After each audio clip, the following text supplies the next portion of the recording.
जो रोज भगवान को इसी तरह भोजन करते हैं, याद करके उनके अन्न में, उनके भोजन में ब्रह्म समाता है। और जिस भोजन में ब्रह्म समा जाता है वो भोजन प्राण शक्ति को बढ़ाता है, बुद्धि शक्ति को बढ़ाता है, ऊर्जा शक्ति को बढ़ाता है, धर्म शक्ति को बढ़ाता है, प्रभु भक्ति को बढ़ाता है। और जिस भोजन में नम्रता नहीं है, जिस भोजन के प्रति आपकी आस्था, प्रेम, भाव, भक्ति भगवान जैसा नहीं है, वो भोजन केवल शरीर को बढ़ाता है और मल मूत्र को बढ़ाता है। कुछ नहीं मिलेगा उस भोजन से। ढेर सारा खा लो, ढेर सारा पेट में से निकाल दो, जीवन भर यही करते रहो। थोड़ा सा खाने के लिए मिल जाए, थोड़ा सा जीव का स्वाद जीव को मिल जाए, बुद्धि का स्वाद बुद्धि को मिल जाए, पर उसके लिए भगवान को प्रार्थना पूर्वक भोजन करते रहो। आपको चाट खानी है, खा लो। चाट खाना भी जीव का ही धर्म है, खूब खाओ, जीव को खुश रखो, तुम खुश रहो, पर परमात्मा को हर स्वाद में शामिल रखो।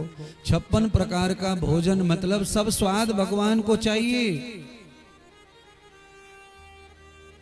समोसा भगवान नहीं खाएंगे ऐसा थोड़ी है, जलेबी भगवान नहीं खाएंगे ऐसा थोड़ी है, पर हाँ भगवान बर्गर पिज्जा नहीं खाएंगे, ये पक्का समझ लो।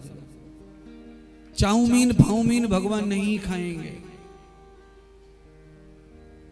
क्यों? भगवान को कैसा भोजन चाहिए? तो शास्त्र कहते हैं भगवान को मिष्टान्न युक्ताम भोजनः, भगवान को ऐसा भोजन चाहिए जिसमें ज्यादा खट्टा न हो, ज्यादा नमक न हो, ज्यादा मिर्ची न हो, मिष्ठान्न हो। भोजन ऐसा होना जो जीभ पर जाए तो थोड़ा मीठा लगे, ऐसा भोजन भगवान को अर्पण करना चाहिए।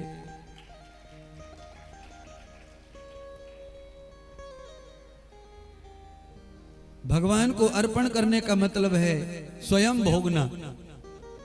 भोजन को प्रणाम कर लो, भोजन को नमस्कार कर लो। भोजन करते करते प्रभु के गीत गाते रहो, अंदर ही अंदर भोजन ग्रहण करते रहो। बड़ी ऊर्जा, बड़ी शक्ति प्रदान करेगा। भोजन से ही सौंदर्य बनता है शरीर का, भोजन से ही शरीर बीमार होता है, भोजन से तेज बनता है, ओज बनता है, रज बनता है, भोजन से ही रक्त बनता है, शरीर में हड्डियां बनती है, और यही भोजन शरीर को गला के नष्ट कर देता है। इसीलिए भोजन को भोजन की तरह पद्धति से ग्रहण करो। मांस खा लिया, अंडा खा लिया, दारू पी ली, गुटखा खा लिया, तम्बाकू खा लिया, सिगरेट पी लिया, और फिर अपने आप को अच्छा भी प्रस्तुत करना चाहते हो समाज में।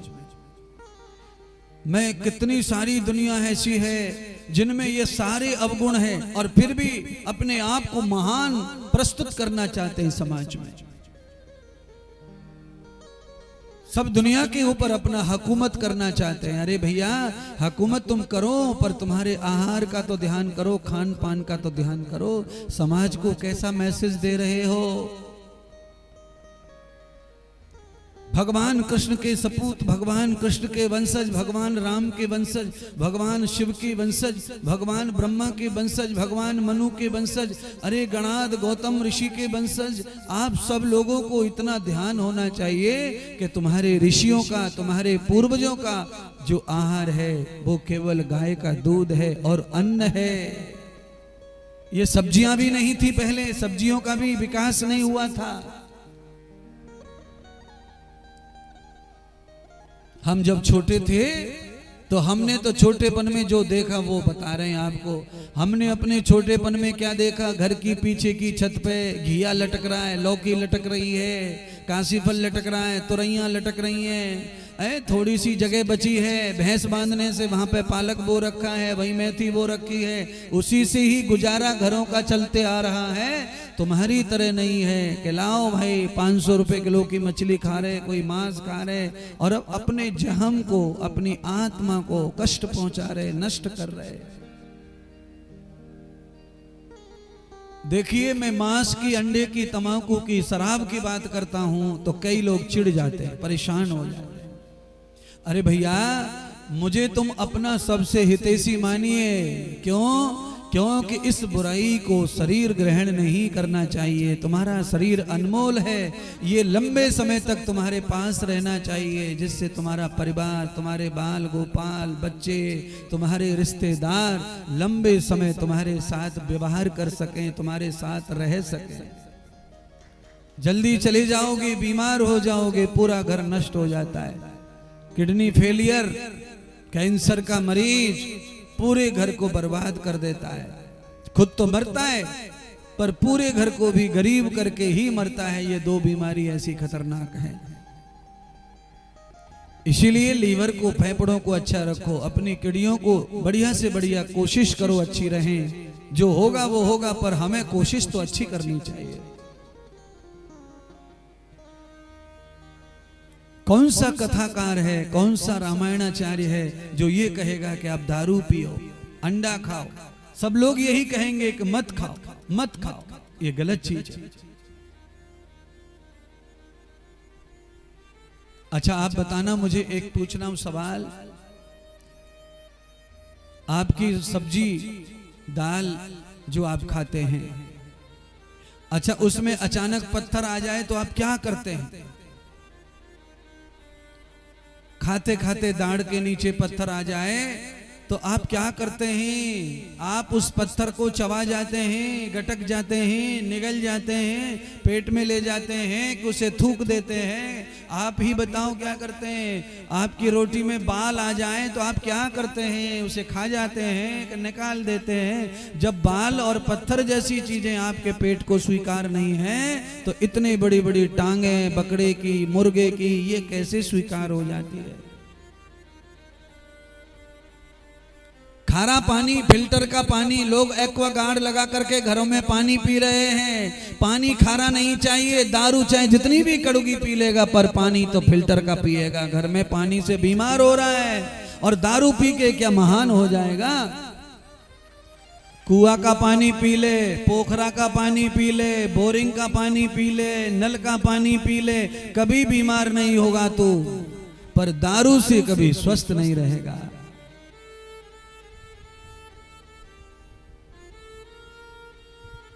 भाई, व्यासपीठ पर बैठ करके सन्यासी का धर्म तो निभाना चाहिए।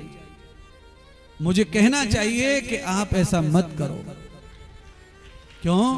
आपके पीछे 2 साल का बेटा है, 8 साल की बेटी है। अगले 8 साल में जब तुम मर जाओगे तो बेटी 16 साल की हो जाएगी। तब उस बेटी का कन्यादान करने के लिए आदमी कहां से आएगा, धन कहां से आएगा? लोग पूछेंगे ना। ये बुराइयां आदमी को नंगा करती हैं, अकेला करती हैं। करने वाला तो कर जाता है, पर पीछे जो तुम्हारे भाग्य से जुड़े लोग हैं वो रोते और तड़पते जिंदगी भर के लिए अकेले हो जाते हैं। इसीलिए ये बातें बतानी पड़ती हैं। गर्ग आचार्य ने क्या देखा? सात्विक भोजन में, पवित्र भोजन में देखा कि गोविंद का दर्शन हुआ, नंद के लाला का दर्शन हुआ। उस अक्षत में, चावल की खीर में गोविंद पधारे, चतुर्भुज नारायण पधारे और उस आचार्य को दर्शन दे दिया। और मैं तो कहता हूं भगवान रोज दर्शन भोजन में देंगे, क्योंकि दीनहीनों का दीनानाथ अन्न बनकर ही पेट में जाता है। अरे धन्य है किशोरी सेवा धाम, जो तू हजारों लोगों के पेट में अन्न डालता है, सब्जी डालता है, दूध डालता है, हलवा डालता है, बूंदी डालता है, चटनी डालता है, जलेबी डालता है। अरे अंदर जब भोजन जाता है तो अन्न बैठा हुआ ब्रह्म प्रसन्न हो जाता है, सब देवता प्रसन्न हो जाते हैं।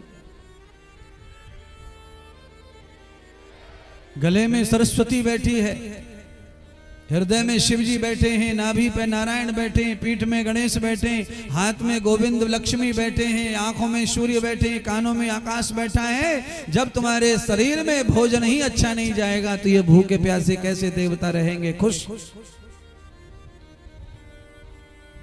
तो शरीर में विराजमान शक्तियों को प्रसन्न रखने के लिए हमें पवित्र भोजन करना चाहिए, पवित्र आहार करना चाहिए। पवित्र भोजन, पवित्र भजन, पवित्र आसन, पवित्र ध्यान और पवित्र व्यवहार, पवित्र यात्रा, पवित्र ही व्यक्तियों के साथ में बैठना उठना।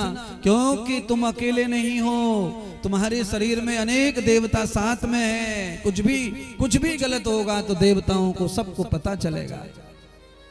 कंठ के कंठ के द्वारा ही तो दारू जाएगी, कंठ के द्वारा ही तो तंबाकू जाएगी, कंठ के द्वारा ही तो बीड़ी सिगरेट जाएगी। किसी को बुरा लगे इसीलिए मैं नहीं कह रहा हूं, आपका भला हो जाए इसीलिए कह रहा हूं। किसी का भला नहीं हुआ है खराब भोजन से, खराब खाने से। आज चले गए, विदा कर दिया यशोदा मैया ने आचार्य जी को। गर्ग ऋषि चले गए, गाड़ी भर करके दान दिया आचार्य को। हमारे घर पर आया हुआ जो पूजा पाठ करने वाला पुरोहित है उसको खूब दान करो। अच्छा पुण्य चाहिए तो उसे अनाज दान करो, वस्त्र दान करो, धन दान करो। आपके पास में धरती हो तो धरती दान करो, गौ दान करो, जो आपको पटे वो दान करो। यशोदा मैया ने एक गाड़ी भर करके आचार्य को दान दिया लाला के नामकरण संस्कार में। क्योंकि किसी भी संस्कार के लिए विद्वान को बुलाना है तो उसे प्रसन्न करके घर से भेजना चाहिए, वो रुष्ट और नाराज नहीं जाना चाहिए। उसे प्रसन्न करके भेजो घर से, अच्छा भोजन कराओ, अच्छे वस्त्र पहनाओ और उसे ऐसा धन दे दो कि उसे लगे कि मेरी पूजा से कई गुना ज्यादा दक्षिणा प्राप्त हुई है। तो एक बार नहीं, लौट लौट के आशीर्वाद देता है आचार्य खुशी के मारे। अब वो अंदर से मर जाए, परेशान हो जाए, 4 घंटे हाय हाय हाय हाय हाय हाय करा, पसीना नहारा बेचारा हवन में। और जब जाने लगे तो पकड़ा दो उसके हाथ में 1.25 रुपए। जब आचार्य दुखी हो जाएगा तो यज्ञ कैसे प्रसन्न होगा, पूजा कैसे प्रसन्न होगी। इसलिए हमारे शास्त्रों में बड़ी महिमा बताई है पूजा पाठ करने वाले के दान की, सेवा की, उसके सम्मान की। जिसके पास में ये ज्ञान है वेद का, शास्त्र का, संस्कार, विधि विधान का, वही आपके लिए आचार्य, वही विद्वान आपके लिए पूजनीय है।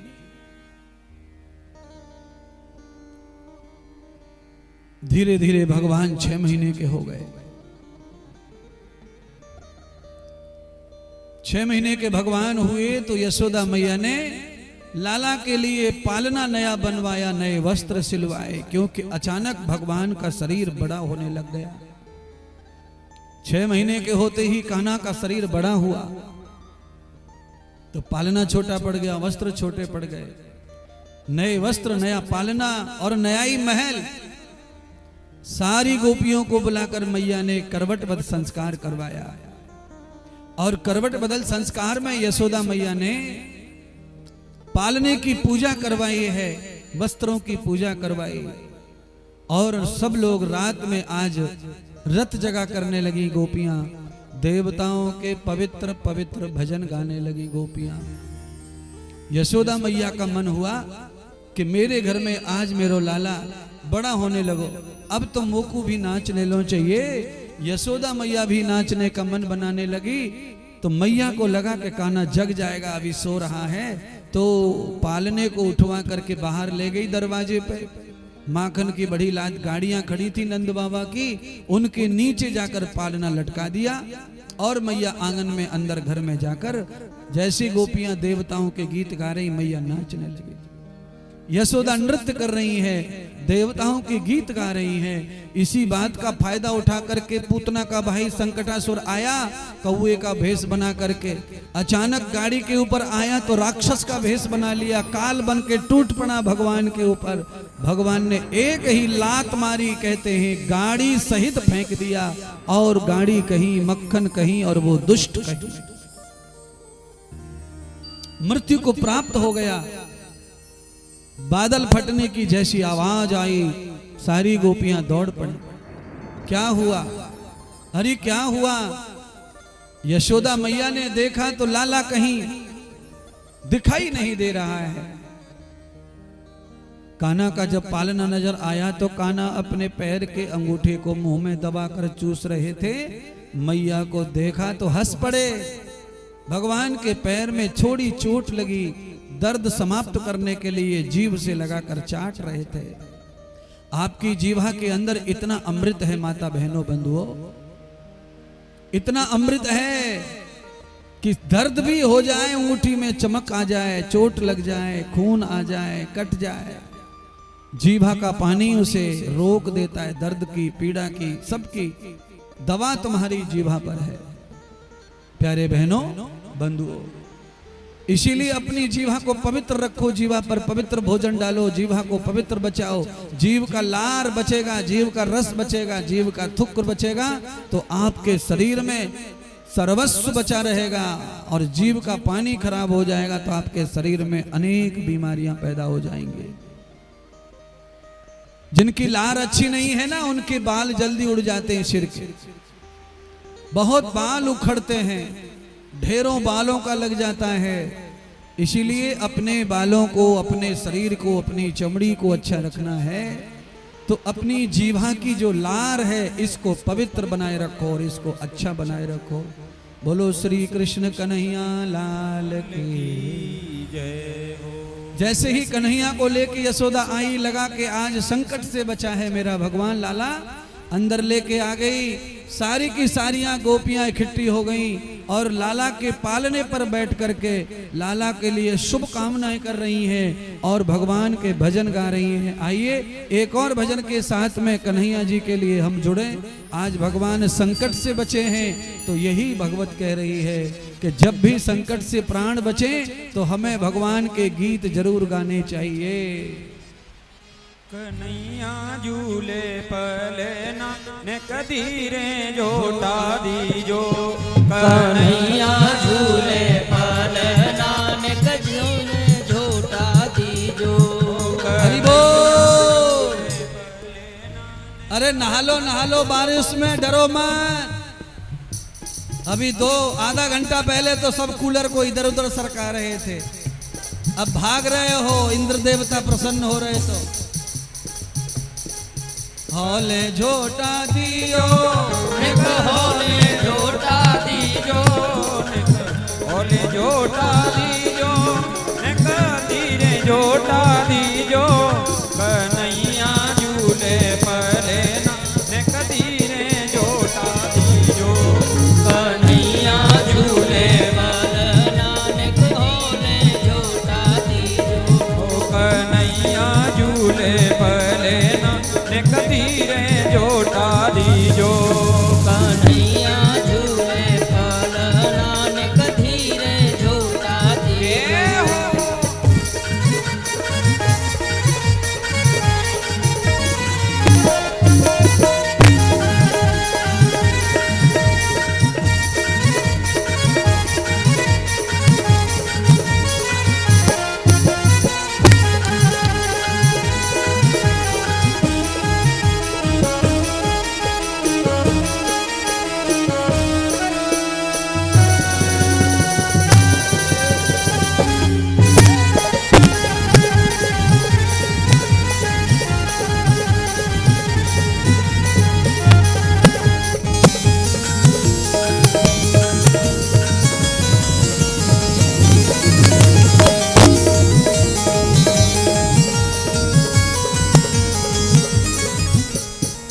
मथुरा में अन जन्म लियो है।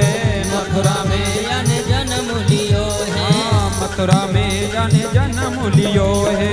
मथुरा में अन जन्म लियो है। गोकुल में झूले पलना ने कदीरे जोटा दीजो। गोकुल में झूले पलना ने कदीरे जोटा दीजो। ने कदीरे जोटा दियो, ने होले जोटा दीजो। कदीरे जोटा दीजो, ने होले जोटा दीजो। कन्हैया झूले पलना ने कदीरे जोटा दीजो। कन्हैया झूले पलना ने कदीरे जोटा दीजो।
जड़ते जाको बन्यो पालना रतन जड़ते जाको बन्यो पालना रतन जड़ते जाको बन्यो पालना रतन जड़ते जाको बन्यो पालना रतन जड़ते जाको बन्यो पालना रतन जड़ते जाको बन्यो पालना रेशम के लागे मोदना कदीरे जोटा दीजो यशोदा जायो ललरान कदीरे जोटा दीजो कन्हैया झूले पलेना कदीरे जोटा दीजो कन्हैया झूले ललरान कदीरे जोटा दीजो कदीरे जोटा दीजो होले जोटा दीजो धीमे जोटा दीजो एक होले जोटा दीजो कन्हैया झूले पलेना कदीरे जोटा दीजो कन्हैया झूले ललरान होले जोटा दीजो कन्हैया झूले पलेना कदीरे जोटा दीजो कन्हैया झूले ललरान कदीमे जोटा दीजो कन्हैया झूले ललरान कदीमे जोटा दीजो कन्हैया झूले ललरान कदीमे जोटा दीजो होले जोटा दीजो होले जोटा दीजो होले जोटा दीजो झूला महोत्सव की जय हो करवट बदल संस्कार की जय हो भागवत महापुराण की जय हो सदगुरु भगवान श्री सुखदेव कहने लगे, राजन आज भगवान कृष्ण षष्ठ मास के हो गए। 6 महीने में भगवान की इतनी अद्भुत लीलाएं चल रही हैं। जैसे जैसे भगवान बड़े हो रहे वैसे वैसे लीलाएं विस्तार कर रही हैं भगवान की। आज मैया यशोदा पवित्र भोजन पका रही हैं।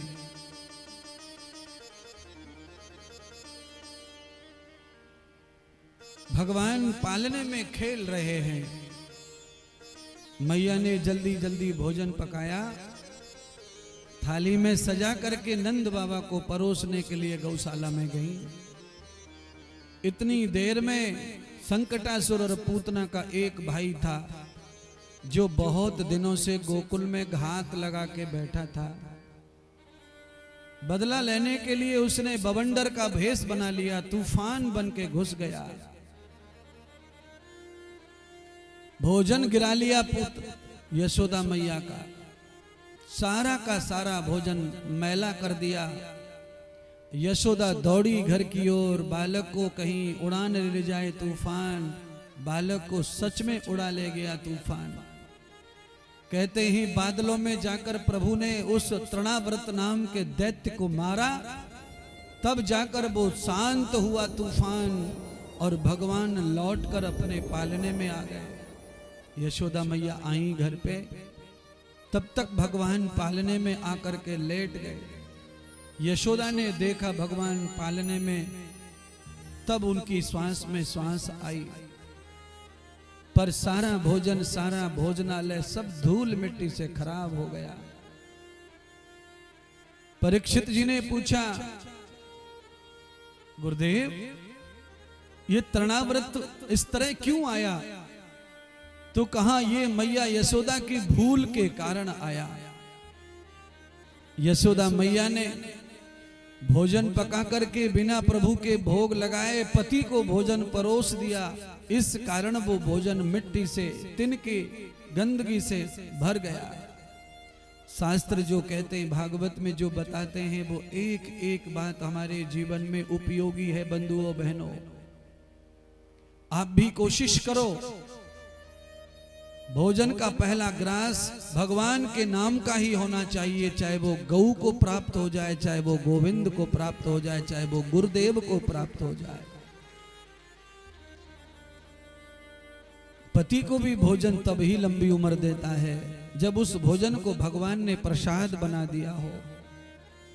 अगर भोजन खाली भोग बना हुआ है तो वो रोग बनाएगा, और भोजन अगर प्रसाद बनेगा तो वो रोगों को मिटाएगा।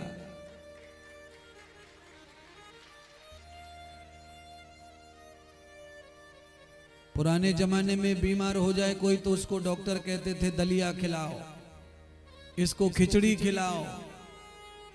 अब दलिया खिलाओ, खिचड़ी खिलाओ सब बंद हो गया। अब हो गया है कि इसको बिस्कुट देना पहले दो, फिर गोली देना।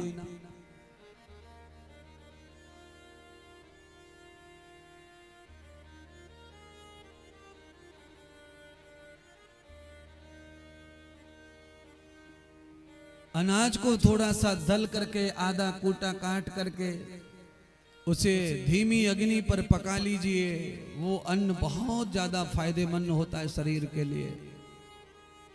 रोटी ना मिले खाने को चलेगा, पर अन्न के टुकड़े जो है उबाल करके भून करके खाओ, बहुत अधिक लाभ होता है। सुखदेव जी कह रहे हैं, राजा परीक्षित आज यशोदा मैया ने पुनः भोजन आदि पकाया और पहले आज भगवान को, लाला को भोग लगाया। प्रभु ने जब भोग पाया, नंद बाबा को भोग प्राप्त हुआ, पूरे घर में खुशी की लहर दौड़